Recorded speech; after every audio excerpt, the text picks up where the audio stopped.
Sister Janaki Permanabans. Jadi agar beliau juga memberikan perspektif beliau tentang damai, mulai dari diri sendiri menuju Bali, Nusantara, dan semesta. Untuk itu, waktu saya persilakan kepada Sister Janaki. Terima kasih. Terima kasih pada Bapak NC. Om Swastiastu. Salam damai kepada semua. Terima kasih atas kesempatan yang diberikan kepada saya. Saudara-saudari, hari ini saya sangat-sangat suka dan mendukung topik yang diberikan. Karena kedamaian adalah nilai luhur yang utama dan pertama dalam hidup kita, umat manusia. Kenapa?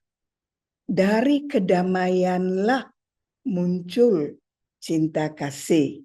Dari kedamaianlah muncul kebahagiaan. Dari kedamaianlah muncul pikiran yang akurat. Nomor 2, dari kedamaian itulah kita bisa merasakan diri kita yang rileks, tanpa tensi, selalu ringan, selalu kooperatif, selalu bisa mengalir dengan lingkungan. Seterusnya, dengan adanya kedamaian, kita tahu bahwa agama jiwa, kita semua jiwa, kita jiwa dalam badan sebagai jiwa, agama jiwa adalah kedamaian. Manakala agama fisik, badan fisik itu bisa Hindu, Muslim, Kristen, Buddha, apa saja. Maka dari itu kita bisa buat satu kesimpulan bahwa agama badan itu hanya berlaku selagi kita ada dalam badan ini. Jika kita dapat satu lagi badan, mungkin badan itu ubah agama fisiknya. Dari Hindu bisa jadi Kristen atau agama lain. Manakala agama jiwa tetap sama dari kelahiran demi kelahiran. Itu adalah abadi untuk jiwa. Saudara, saya ingin beri sedikit penjelasan yang lebih mendalam tentang kedamaian. Apa terjadi jika kita damai? Pernahkah saudara berpikir tentang itu? Ketika kita mau jadi damai, pertama-tama kita tidak pakai badan fisik. Kita duduk di satu tempat, tidak pakai badan fisik, kita tidak pakai mata fisik, telinga fisik, mulut fisik, hidung fisik, tangan fisik. Kita tidak pakai yang fisik untuk cari kedamaian di dalam. Maka di dalam artinya di hati, di mental. Maka kita pandang ke dalam, melihat ke dalam. Apa yang kita lihat di dalam? Pikiran-pikiran kita. Maka ketika kita duduk damai dan kita lihat ke dalam diri kita akan lihat dalam diri kita muncul pikiran demi pikiran. Pikiran datang, pikiran pergi. Adakah pikiran itu baik atau tidak baik? Kita perhatikan. Jika ada pikiran yang tidak baik, kita tahu, kita kenal diri kita, bahwa dalam diri kita ada pikiran yang tidak baik. Maka dengan secara konstan dan konsisten, kita berlatih memilih pikiran-pikiran yang baik, dan kita buang pikiran-pikiran yang tidak kita inginkan dalam diri kita. Maka meditasi adalah satu cara yang terbaik untuk melihat diri kita secara internal dan pilih pikiran-pikiran yang ingin kita pegang, sehingga lama-kelamaan hampir semua pikiran kita yang datang dan pergi adalah pikiran yang berkualitas baik. Saudara, mungkin saudara bertanya, jadi apa jika pikiran saya baik? Apa manfaat?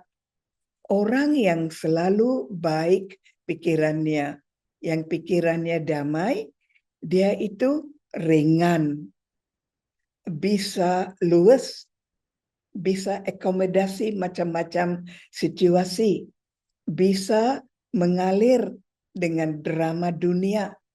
Dia juga santai di dalam badan dan dia santai ketika dia berinteraksi dengan orang lain. Oleh karena itu, saudara, kedamaian adalah nilai luhur dari sang jiwa dan kedamaian adalah kekuatan dari sang jiwa.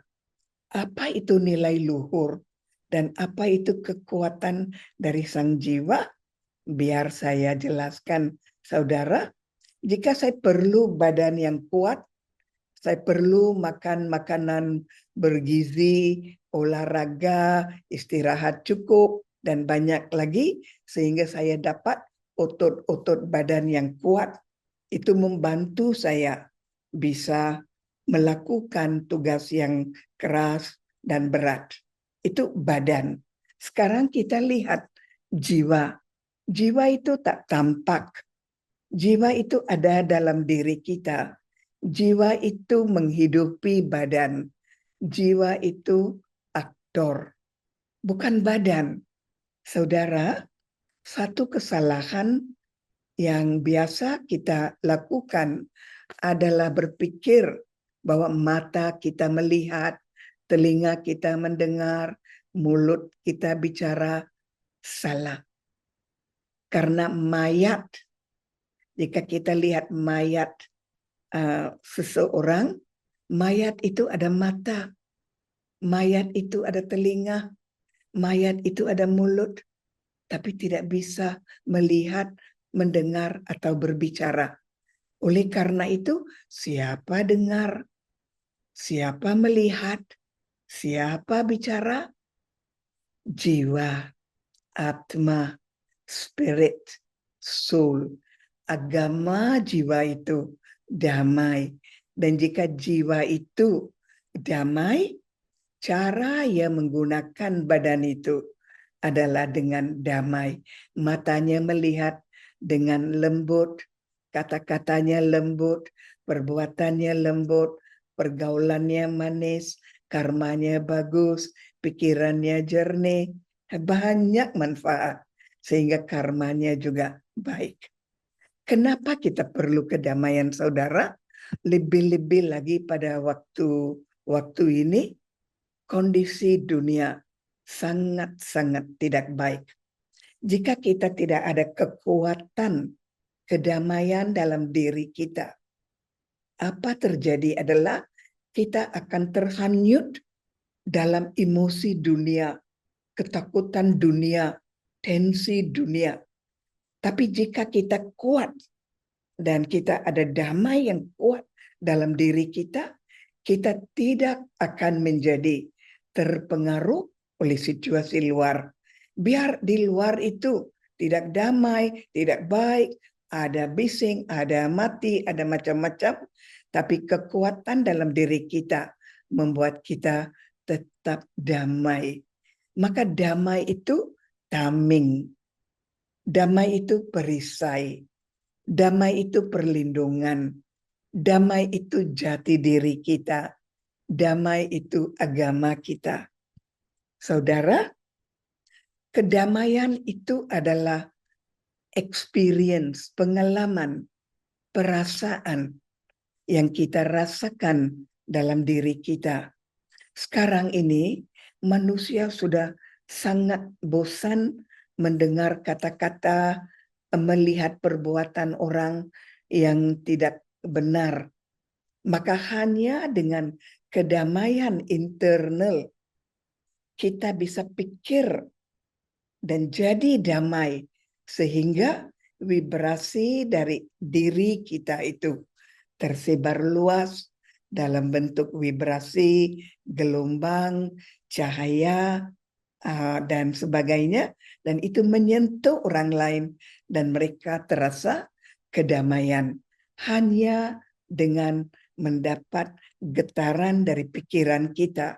Maka pikir damai itu paling utama dalam diri kita. Saya beri sedikit penjelasan saudara.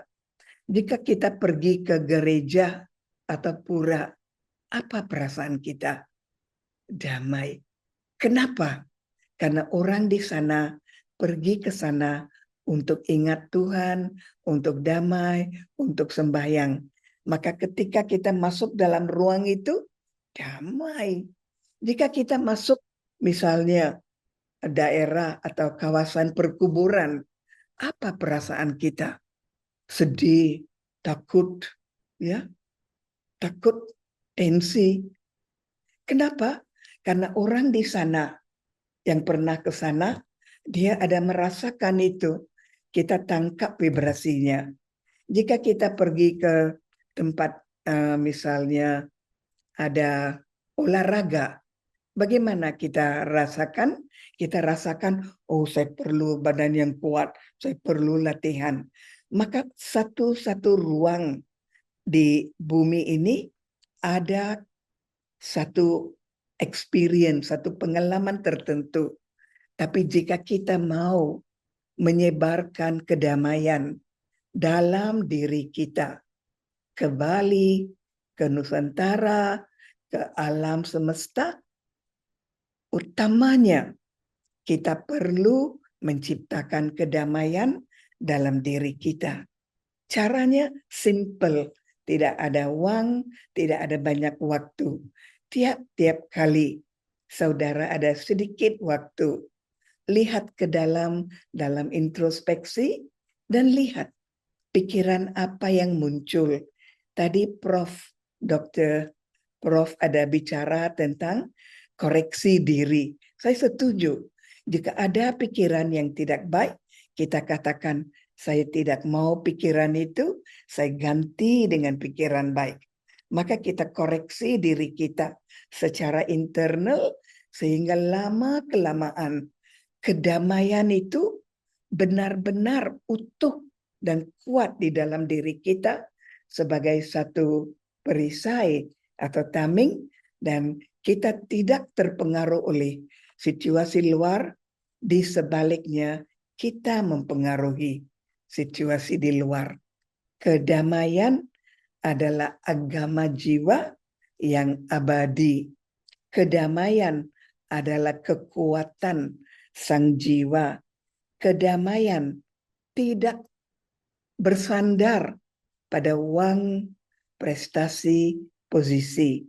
Kedamaian juga adalah jambatan untuk kita mengingat Tuhan. Bagaimana kita ingat Tuhan? Dengan damai, jambatan. Pikiran menjadi jambatan. Dalam damai, saya ingat Tuhan. Yang damai menciptakan relasi yang bagus. Yang damai tidak terikat dan main perannya dengan sangat fair. Tidak ada pilih kasih. Yang damai itu adalah sekarang. Jangan katakan besok saya akan damai, hari ini saya marah. No, sekarang saya damai. Sekarang saya menyebarkan kedamaian. Sekarang saya beri kekuatan kedamaian pada semua. Sekarang saya damai dan saya radiasi kedamaian. Itulah saudara, kedamaian bermula dari diri kita dan tersebar keluar. Orang yang damai adalah orang yang sangat-sangat kuat, suci, bahagia, dan bisa dipercaya karena pikirannya jernih. Jika kita beremosi, pikiran kita bisa kacau balau. Maka damai itu agama manusia pertama dan agama badan adalah agama kedua manusia. Sekian, terima kasih. Tepuk tangan. Sister Janaki, luar biasa paparannya. Ada beberapa yang bisa saya kutip di sini, bahwa semua damai itu berawal dari cinta kasih, kemudian pikiran yang akur. Damai akan membuat kita semakin rileks, semakin ringan, mengalir dalam langkah kita. Beliau juga menyampaikan bahwa meditasi adalah cara yang terbaik untuk membiarkan pikiran-pikiran yang terbaik yang bisa kita pilih. Karena dalam meditasi itulah kita berdamai dengan diri sendiri. Kemudian juga beliau menyampaikan bahwa damai itu adalah perisai kita, perlindungan kita, jati diri kita, karena hanya orang-orang yang damailah yang akan bisa menyebarkan kasih sayang, baik lingkungan diri sendiri, Bali, Nusantara, dan semesta. Mungkin itu sedikit gambaran paparan dari Sister Janaki. Terima kasih sekali lagi. Seandainya semua orang bisa mendengarkan paparan-paparan tersebut, saya yakin akan semakin banyak orang yang terinspirasi untuk berbuat damai.